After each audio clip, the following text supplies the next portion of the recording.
In a universe populated by monsters, giants, and larger-than-life beings, I was determined to find my own path to the top of the mountain in sports entertainment. I wasn't gifted with superhuman size or strength, but I did have an insatiable thirst to learn, the physical gifts to take to the air, and an uncle who was more than happy to give me the tools needed to become one of the greatest competitors to ever lace up a pair of boots. Starting my career in Mexico, I'd be known first as La Lagartija Verde, which means the green lizard, and Colibri, hummingbird. Still a teenager, I would eventually earn the highest honor from my uncle, as I was officially crowned Rey Misterio Jr. I would take everything I had learned from my uncle and make it all my own. I would bring Lucha Libre to the world stage. I would make cruiserweights as popular as our heavyweight counterparts. And I would prove that a cruiserweight could win it all, as long as they were given the opportunity. I would arrive in America, first stopping in ECW, before garnering the attention from the top people at WCW, who quickly signed me to a contract.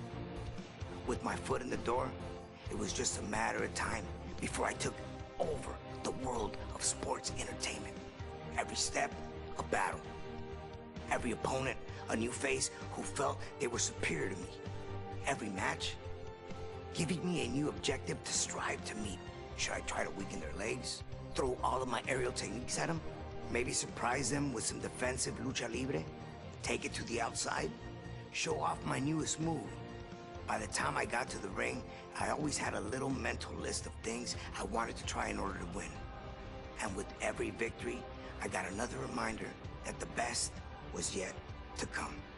After winning WCW's Cruiserweight Championship, Cruiserweight Tag Team Championship, and the World Tag Team Championship, I would finally head to WWE to further build my legacy.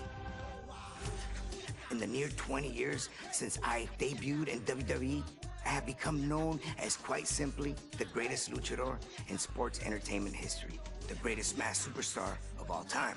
Rey is the king, having competed against every big name possible and having defeated nearly everyone that stepped in my way. Not every road is paved with gold, and mine was no different.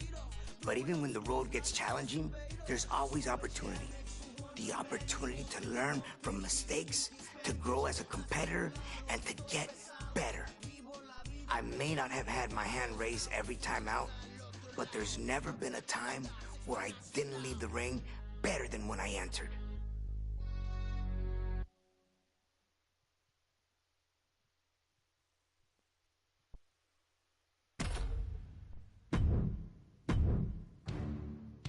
The memories behind the infamous match of Halloween Havoc 1997, which I truly believe is a match that put me on the map. I was a big fan of Eddie growing up, so to be able to forward all these years and then eventually share the ring with him was incredible. It was an honor for me to face one of the Guerreros. Overall, that match was highly important for me. The fact that I could become Cruiserweight Champion that night and defend my mask, not have to be unmasked. You know, that was something that was really in the back of my mind. I just didn't want to go through that. They were trying to take off every luchador's mask one by one, and I was on the list. So you could only imagine the stress that had built up. And for us luchadores, it's a very prized possession. You know, this is something that I've carried since 1992. We both know, Eddie and I, what the mask means to us that carry it. So he knew what was at stake. I would never give him the satisfaction of taking my mask. Never.